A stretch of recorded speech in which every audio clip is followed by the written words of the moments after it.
Honorable Deputy Prime Minister Vaovasamanaia, Winston, Honorable Minister Reti and your delegation, dear Commissioner. It is a pleasure for me to receive your call this morning, and I convey to you a very warm welcome to Samoa. The Treaty of Friendship is the cornerstone which affirms that our relations are founded on the principles of mutual respect for one another, respect for sovereignty, equal partnership, and maintaining and nurturing the bonds of amity and goodwill that exist between Samoa and New Zealand. Hence, your visit to Samoa demonstrates the close and special relations shared between our two countries. Honorable Deputy Prime Minister, my wife and I had the honor of hosting in 2022 the visit of Her Excellency, the Right Honorable Dame Cindy Kiro and Dr. Richard Davis, to commemorate Samoa and New Zealand's 16 years of diplomatic relations. This visit also coincided with the celebrations of Samoa's 60th anniversary of independence.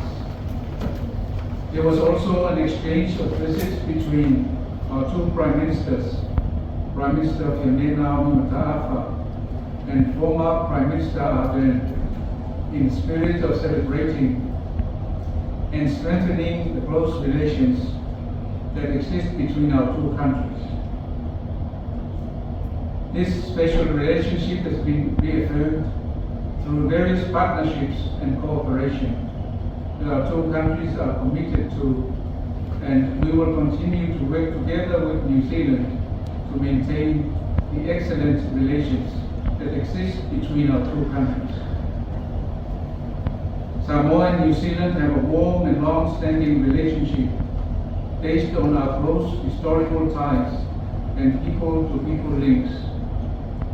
We have strong familial ties with New Zealand, as we have a sizable population of Samoans in New Zealand who have migrated and made New Zealand their home.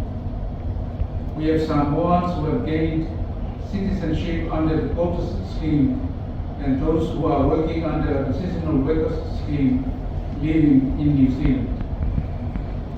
They have assimilated well and are contributing meaningfully to the growing multi-ethnicity and diverse community of New Zealand.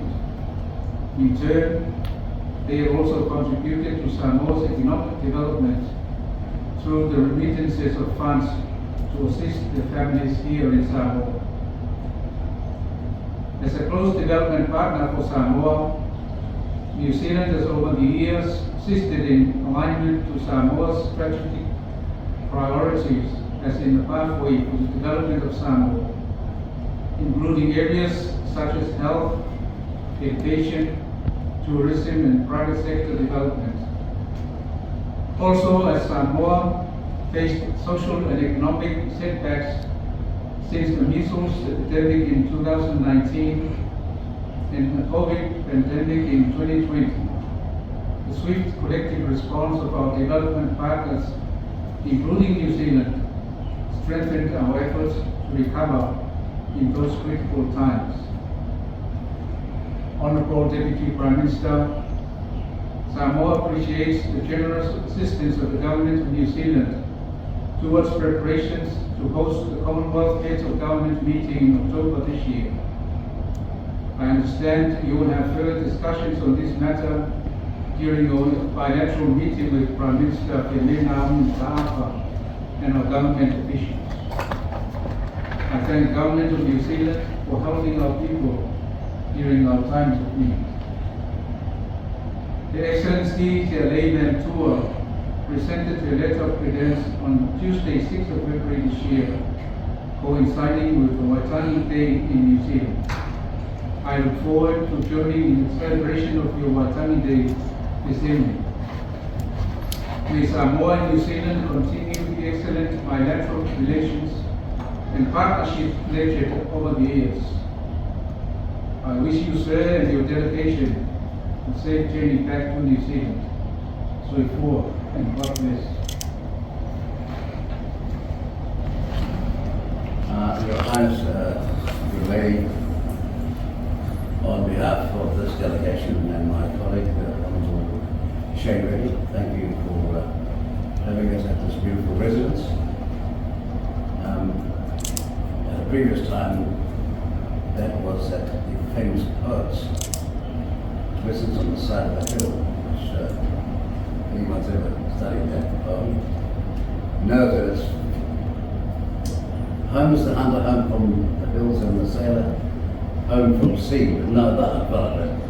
But we've had functions there since that, and I was thinking, are we going there today? And I was told, no, it's a new place. But it's very magnificent. But thank you for having us. I thank you for all your words. In the case of Samoa and New Zealand, our statements of friendship are genuine. That's what's important about it. We've had for a long time the treaty of friendship. Now we're working on a statement of partnership going forward. And there's a lot of things for us to do, working in partnership with you. And then there's the big event coming up, which we hope is a magnificent success. The Chocolate event later in the year. It's something for us to all look forward to, and we'll be here at that time as well. When you talk about the other things with respect to Samoa, well, there's a massive population of Samoa in New Zealand, making a serious contribution. And just as an aside, it looks like the Blues rugby team might be better this year because they've had a pretty rough time lately, but they've got a new coach. It looks like they might be back where they were when a lot of Samoan players back when they were at the top of the country, but that's been somewhat a while ago. Not that there are not a lot of decent Samoan players not playing for Canada, which they themselves. So we're delighted to be here, delighted to work with your government and your people. But I suppose more importantly, to salute the fact that you're a stable democracy. It ain't been easy lately to be one of those in the event of COVID and other things of late. And so we paid an acute interest to the developments over the years. And we're delighted to be in a shared arrangement with you. Thank you for seeing us.